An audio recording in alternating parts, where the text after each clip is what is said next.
Hi, welcome to the Happy Hustle Show on a Monday. How is everybody doing today? Hello, replay people. Give everybody else a chance to get the text and jump on. Today, I am thinking about ideas, side hustle ideas, because next week, starting this day next week, is my next round of the Find Your Perfect Side Hustle Idea Challenge. And I just love, I love everything about the challenge, but I really love the build up to it when I know there are people that haven't really thought of a side hustle that are in the world right now who by a week on Friday are going to have the perfect side hustle idea and they don't even know it yet. There's just something about that untapped potential of joy in the world. And I just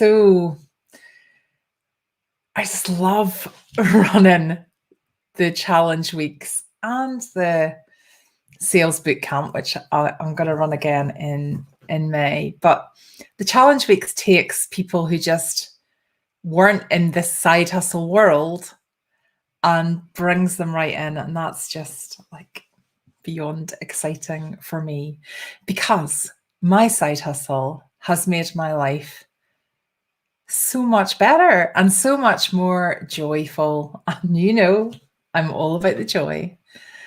And it's all about finding that joyful side hustle, isn't it? And what I wanted to talk about today, hi, Joe.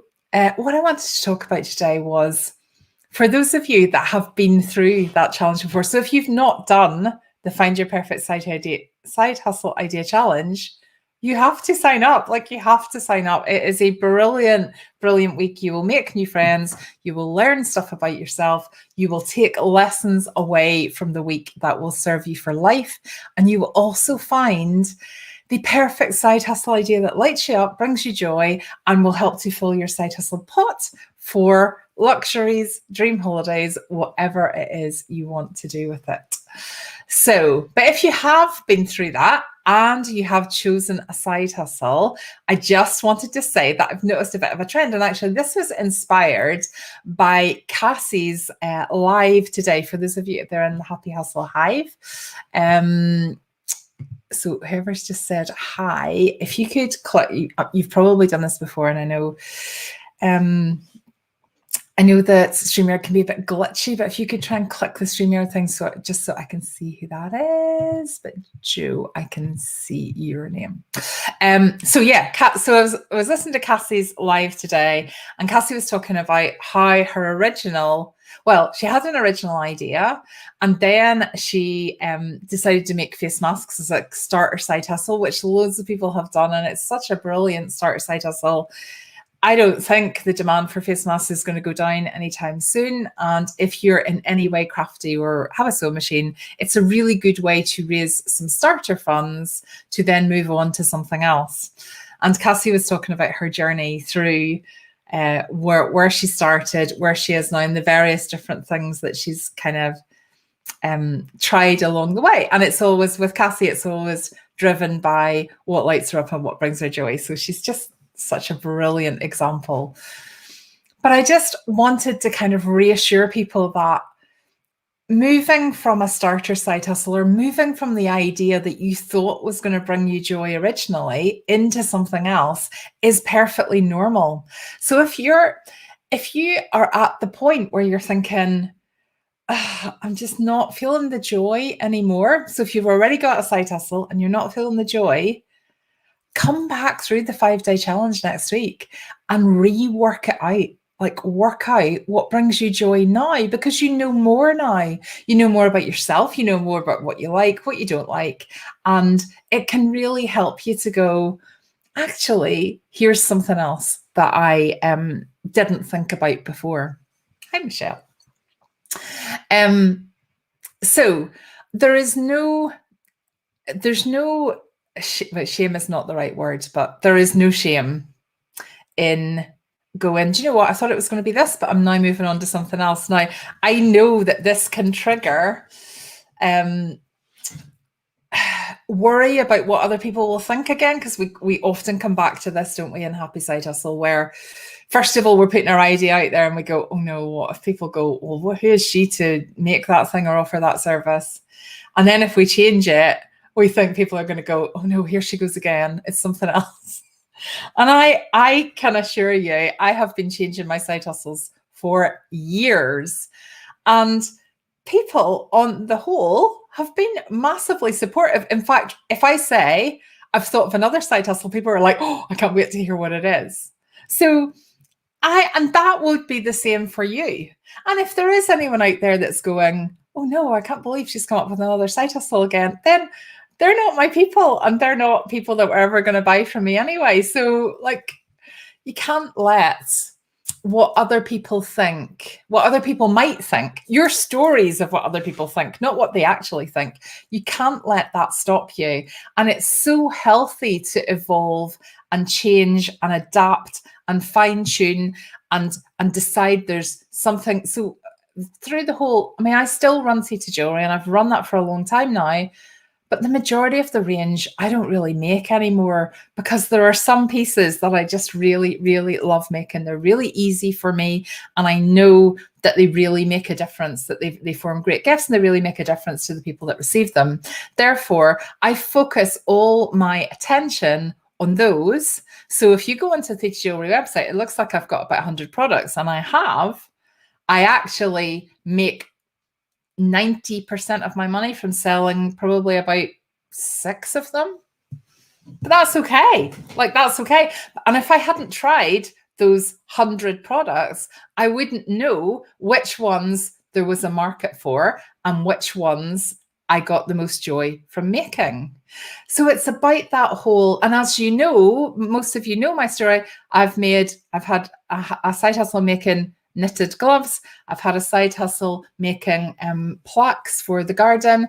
I've had a side hustle. I've had a hypnotherapy center.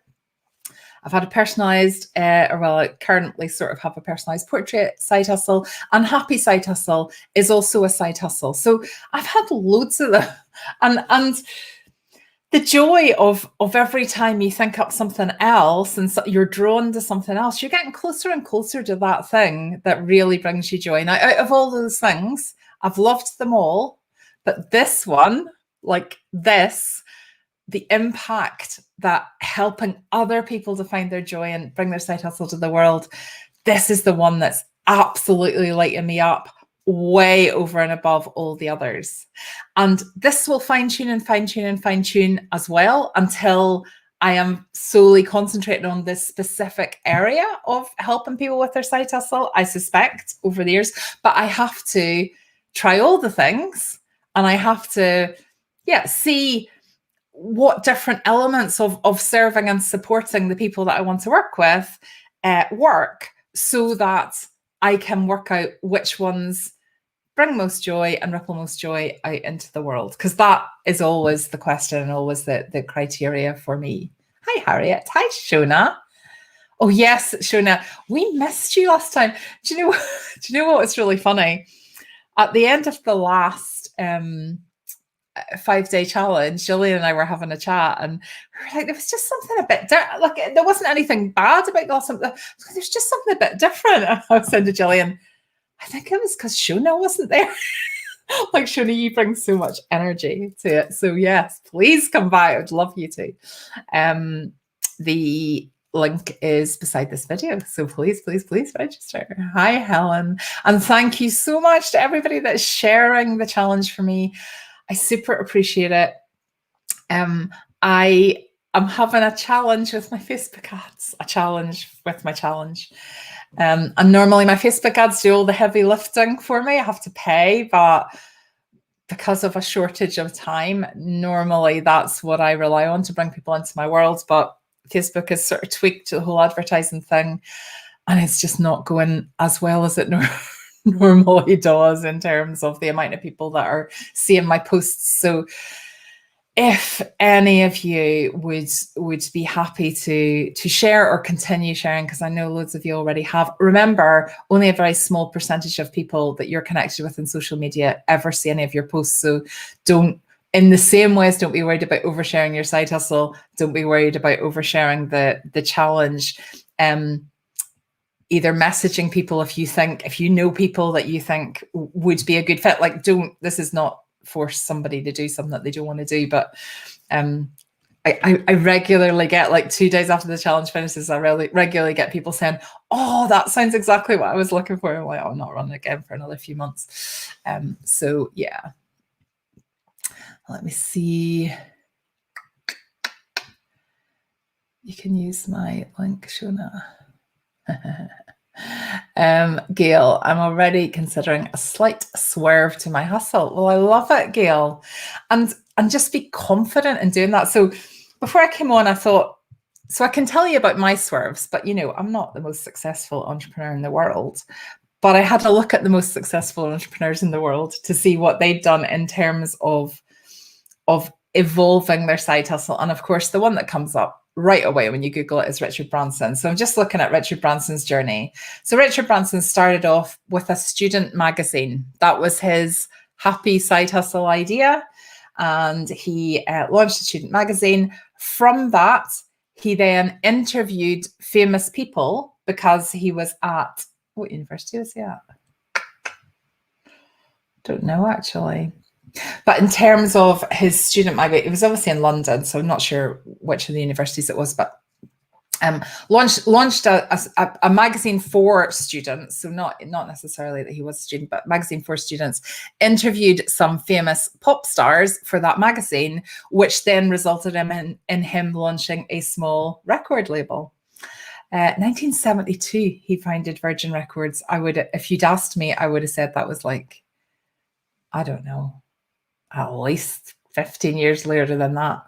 And then, of course, from Virgin Records and Virgin Magazine, he went on to do Virgin Trains, Virgin Media, Virgin Fuels, Virgin Healthcare, Virgin Airways. He has more than 400 companies now. So I'm with Richard Branson as well. When he decides he can't do any more with something, he just sells it and moves on and he starts something else. And Richard Branson is worth, let me see, 4.9 billion. And he's worth 4.9 billion because he has the courage to go, do you know what? And people have mixed reactions to Richard Branson's stories. I think he's incredible. But you can't deny that he looks like he's got a pretty happy life. Like he chooses things that bring him joy. And when things don't bring him joy anymore, he just moves on. And, that's the secret. That is the secret. Alan Sugar. So Alan Sugar left school at 16. Started his own business selling car radio aerials from the back of a cheap van that he bought. So he bought his van for £100, started selling car radio aerials. 1968, founded AMS Trading as an import and exporter of consumer electronics. He then launched the computer brand Amstrad, founded Amster Executive Aviation, and is chairman of Amscreen Digital Marketing Space. Duncan Ballantyne started with an ice cream van, sold the ice cream van business for 28,000, invested in a nursing home business, sold it for 26 million, then launched Bannatyne Health Clubs and has expanded into the hotel industry. So the people that are like right at the top of their game, the people, and I know it's not all about money, it's definitely not all about money, but it's quite a good measure. Because if you were to be worth billions, we'll come back to that another day. How does that trigger you? But just think of the good that we could do as incredible heart-centered women controlling the money in the country. Like, how amazing would that be? But anyway, the point here is, if you're looking at your side hustle right now and you're going, remember, you have to be doing that. Does it bring me joy? The Marie Kondo thing. Lift it in your hand, whatever it is. If it's a service, lift your business card in your hand. If it's a product, lift your product in your hand and go, is this bringing me joy? See if it's not. See if your immediate reaction is not yes. Now, with the side hustle, there are parts that definitely won't necessarily bring you joy. So for me, I've said this before, but I absolutely love the making. I love this. I love working with people. I love seeing the success stories. I love helping people with wobbles and obstacles and seeing them come out the other side. I love all the wins and the successes, and I love the support and the friendship that goes on in this happy side hustle world that I'm really proud to have created. I love that. I do not love the numbers. I don't love the spreadsheets. I don't love the accounts. What else don't I love? I don't love writing, like anything where I've got to sit down and write, pages and pages. So when I'm writing a workbook and stuff, like I know as a trainer, I need to do that because that's important for people. Just not in flow when I'm doing it. So there are elements of everything. So you can't go, I'm not going to do my accounts because they don't give me joy, because that kind of goes with having a side hustle. But the main part, the bit you're choosing, the bit where, because you could be making or delivering anything, that bit has to bring you joy. And if it doesn't, come back next week and let's relook at, now you know. So nothing is ever nothing is ever a mistake.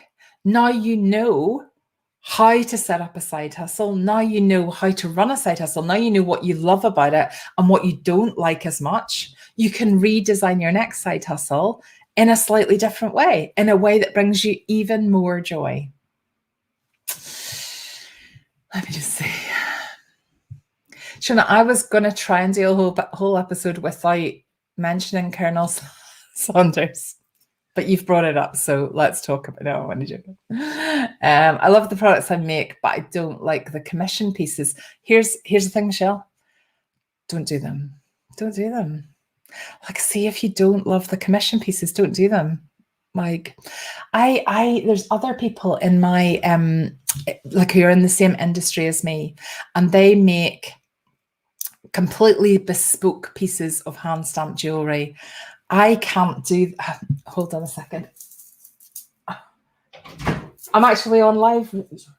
Yeah, that's your dinner. So just my kids are like standing at the door, tapping at the door. So yeah, other people in my industry make completely bespoke pieces, and they say, contact me and I'll make you anything you want. Like that, I don't want to do that. I don't want to do that. I want to go, here's the thing I've made. You can put 10 letters on it. Tell me the letters, but this is how I'm going to arrange them. This is the font I'm going to use. This is the arrangement I'm going to have. These are the hearts I'm going to put at the side of it. This is the piece that I've designed. I don't want to be a bespoke jewelry designer, but for other people, they love that. So you just make the choice. For me, the amount of time it takes you to create a piece that's like so bespoke and so important, you have to be really, really charging for that. And I that's just not my, I don't feel totally creative in that way, but I love creating something and then going, you can have it and I'll change this bit for you. So Michelle, the answer is just make what you want. Yeah, I know I'm starving those kids. Yeah, Michelle, nothing about your side hustle should stress you out apart from your accounts. If you're me, nothing should stress you out. No, definitely drop it, Michelle, definitely.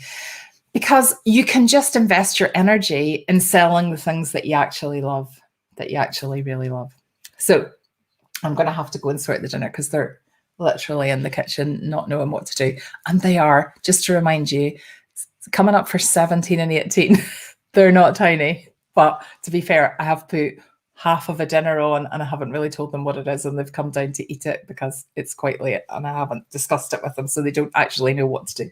Anyway, so the moral of the Happy Hustle show today is your side hustle is an evolution. Keep doing the joy audit. Keep checking, and don't find yourself in a space where you think, I've sort of been pulled down a route, maybe because there's a demand for it, where it's not bringing me joy. When you find the joy, when you deliver the thing, the service or the product that lights you up, that's it. Like, you don't need to, if someone contacts me and says, I really like the idea of Happy Side Hustle, but I want you to like run a physical workshop, and I would want it to be this, like this. I'm going to go, no, like I don't want your ideas. I don't want to do it your way. I want to do it the way that lights me up, and I want to attract the people that are attracted to my ideas as opposed to the bespoke stuff. I hope that helps, Michelle. I hope that helps. You needed approval. Michelle, this is your official approval to seriously, a joy audit. Like, if you haven't, for everybody on here and anybody watching the replay, do a joy audit on your side hustle. If it's not bringing you joy, come next week to the Find Your Happy Side Hustle Challenge. If you've been through it before, it's similar. Like there's slight tweaks every time, but it will be similar. But it can help you to kind of go through the tasks again and refresh and maybe generate a different idea. Yes, I love the phrase joy. I've reminded you to feed your child. Kelly, you're probably a much better mum than me. It's like when you tell the hubby to feel half a sack of spuds, you come back to feel the whole sack of felt. Yes, that's familiar. Okay, I'm going to go and rescue the situation before they go and put something else on and ignore what's actually in the oven. So thank you so much for joining me tonight. Do a joy audit. Check your side hustle still making you happy. If it's not, then come back on the idea challenge that starts next Monday. And yeah, that's it. I actually did say I was going to announce something tonight, but I'm not going to. So if anybody's on here going, she said she was going to announce something. If you know, you know, I'll announce it in the Hive. Okay, right. Take care, everybody, and I will see you on Thursday. Take care. Bye.